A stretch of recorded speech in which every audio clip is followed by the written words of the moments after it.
जिस तरीके से आदिवासियों की बुलंद आवाज के रूप में दिल्ली की संसद में हम सब की आवाज के रूप में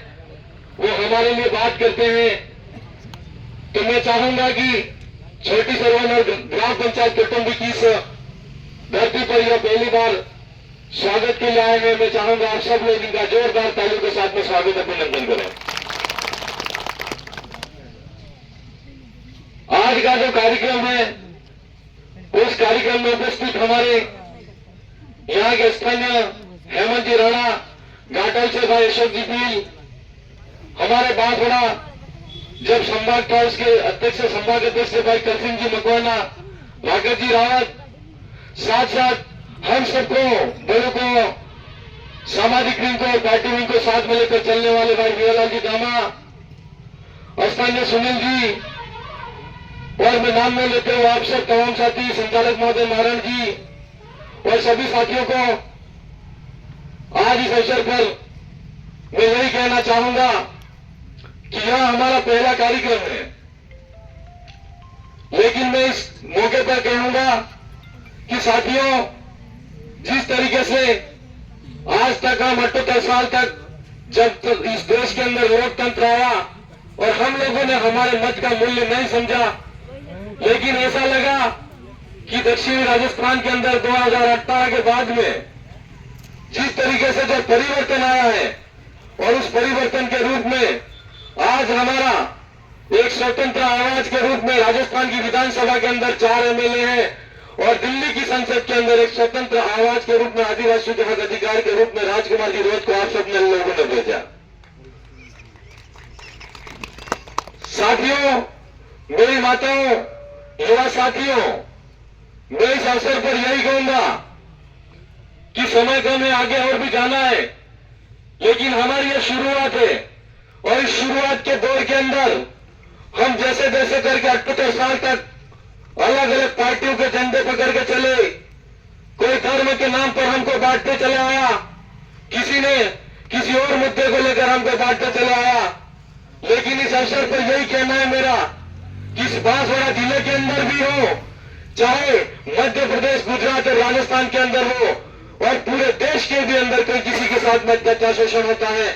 तो मुझे ऐसा लगता है कि सोशल मीडिया के माध्यम से जो भाई आज देखता है या बड़ा बुजुर्ग कोई उस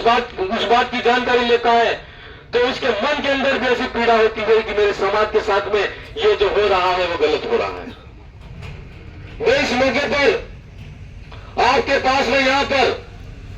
एमपीसीएल का जो प्रोजेक्ट स्थापित हो रहा है, उस प्रोजेक्ट के अंदर कई साथियों की जमीन चली गई। उस समय हम लोगों ने हमारी जमीन की कीमत नहीं समझी और हम लोगों ने सस्ते दाम के अंदर हमारी जमीन दे दी। आज जिसकी जमीन गई है उसका बच्चा कोई तो घर पे है और कोई कहीं से पढ़ाई करके वहां पर अपना रोजगार के लिए काम कर रहा है, और इसके अंदर जिन भाइयों ने लड़ाई लड़ी, हाई कोर्ट के अंदर गए, तो आज जो भाई अगर शासन प्रशासन से भिड़े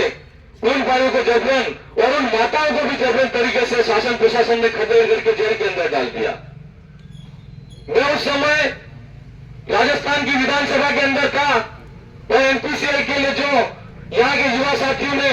और हमारे हेमंत जी राणा और इनके साथ में कई महिलाएं थी, उनको शासन प्रशासन ने उनकी बात नहीं सुनते हुए और उनको जेल के अंदर डाल दिया।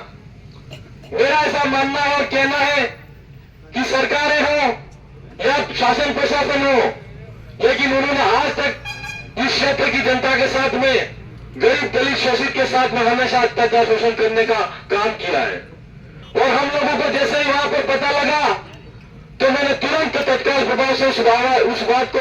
एमपीसीएल के प्रोजेक्ट के अंदर जिन लोगों को जेल के अंदर डाला गया और जिन घरों के अंदर आंसू गैस के गोले छोड़े गए, मैंने वहां पर विधानसभा के अंदर ये बात बोली तो सरकारें भी ये कहने लगी कि प्रशासन ने, जब प्रशासन को जानकारी ली सरकार के व्यक्ति ने, तो यहाँ से सही जानकारी नहीं दी गई और ऐसा कहा गया कि यहाँ पर सब ठीक ठाक, ऐसा कुछ भी नहीं है। और मेरे दोबारा बोलने के बाद में जब उन लोगों को पता लगा कि इस क्षेत्र के अंदर वास्तव में शांति है, मैंने वीडियो बताया तो उन्होंने भी माना। तो मेरा ऐसा कहना है कि यहाँ का शासन प्रशासन भी जब कभी भी हमारे साथ में गलत होता है तो राजस्थान की सरकार हो चाहे दिल्ली की सरकार हो, तो उनके जो प्रशासनिक अधिकारी होते हैं, प्रशासनिक व्यक्ति होते हैं, वो हमारे साथ में अत्याचार शोषण करते हैं। लेकिन वहां पर अगर कोई जनता का जनप्रतिनिधि आवाज उठाता है तो गलत रिपोर्ट पेश करते हैं। साथियों, जब मुझे ये पता लगा और यहाँ के व्यक्ति नहीं मान रहे, मैंने कलेक्टर साहब को तुरंत फोन करके बोला कि आप एक स्पष्ट जानकारी लो, वहां पर जो डिप्टी लगे हुए हैं, एसपी लगे हुए हैं, उनको पूछो कि वास्तव में वहां पर गलत हो रहा है कि नहीं हो रहा है। और ये वीडियो कुछ ही समय के अंदर पूरे राजस्थान के अंदर फैल गया। ये बात इसलिए बता रहे, और सुबह जब इसकी जानकारी लगी, मैं रात में वहां से यहाँ पर आया तो मुझे वहां पर थाने पर रोक दिया गया कि आगे से कुछ ऐसा नहीं करेंगे। मेरा आपसे कहना है कि आपके साथ में अत्याचार शोषण होता है या किसी के साथ में गलत होता है, तो जिस तरीके से हम अब तक संगठित है, मैं ऐसा कहना चाहूंगा कि 1 से 11 होते हैं, तो निश्चित तौर पर आने वाले समय के अंदर हम इस क्षेत्र के अंदर एक एक करके हमारी संख्या उसको जोड़ने का काम करेंगे। और जो ऊर्जा और जो ताकत, जो शक्ति आप सब में है, वो वाकई किसी में नहीं है। मैं ऐसा इसलिए कह सकता हूं कि आज राजस्थान की विधानसभा के अंदर युवा साथियों ने, बड़े बुजुर्गों ने, माताओं ने, सबने आशीर्वाद दिया और 4 MLA स्वतंत्र आवाज के रूप में गए हैं। और आज आजादी के बाद में पहली बार इस क्षेत्र के अंदर स्वतंत्र आवाज के रूप में भारत आदिवासी पार्टी के लोकप्रिय सांसद राजकुमार गिरोध हमारी दिल्ली की संसद के अंदर भी है। हम धीरे धीरे करके शुरुआत कर रहे हैं। इस शुरुआत के दौर के अंदर कई लोग लालच देंगे, कई लोग प्रलोभन देंगे, हमको बिखेरने का काम करेंगे, लेकिन आप सबको ध्यान रखना है और अपने को तोड़ने वाली जो शक्तियां हैं, उन शक्तियों को, उनको खुद को तोड़ने का काम करना है। क्योंकि यह समय हमारे लिए संघर्ष का समय है, लेकिन जिस बार जब हमारी बारी आएगी तो मुझे ऐसा विश्वास है कि 2028 के अंदर चाहे राजस्थान की सरकार हो चाहे दिल्ली की सरकार हो, हमारे समर्थन के बिना नहीं बनेगी। ये मैं आप सबके से कहना चाहूंगा। आज हम जिस जल जंगल जमीन की बात करते हैं, 5वीं अनुसूची की बात करते हैं, वो वास्तव में हमारे संवैधानिक अधिकार है। हमारे नेताओं ने, हमारे जनप्रतिनिधियों ने, सरकारों ने आज तक हमारे लोगों को नहीं बताया। इसलिए हम आज जिन परिस्थितियों का सामना करना पड़ रहा है, विस्थापन का सामना करना पड़ रहा है, कहीं न कहीं ऐसा लगता है कि हमारे जो भी लोग जागरूक थे, जनप्रतिनिधि थे, उन्होंने हमारी जो असली बात थी, असली लड़ाई थी, उससे अछूता रखा, हमको जानकारी नहीं थी, तो कहीं न कहीं हम ऐसा मानते हैं कि वो जिम्मेदार हैं। साथियों, इस अवसर पर मैं माताओं से कहना चाहूंगा कि समय समय पर अपने स्वास्थ्य का ध्यान रखें और छोटे छोटे बच्चे जो हमारे घर परिवार के अंदर हैं, उनको समय पर स्कूल भेजने का काम करें। और साथ साथ अब आपको जब कोई भी युवा साथियों के साथ में या बड़े बुजुर्गों के साथ में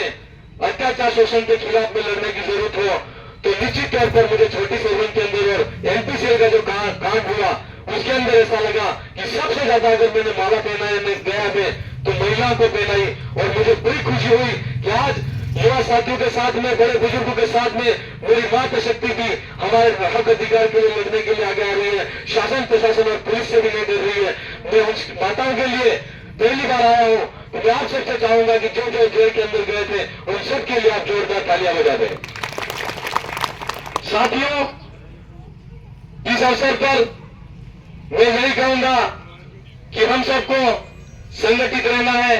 शिक्षित बनना है और आगे बढ़ना है। आप सबने हमको बुलाया और साथ साथ सांसद साहब जिले के अंदर पहली बार छोटी सरवन के अंदर जो स्वागत अभिनंदन हो रहा है, मैं उन सब पूरे बांसवाड़ा जिले की तरफ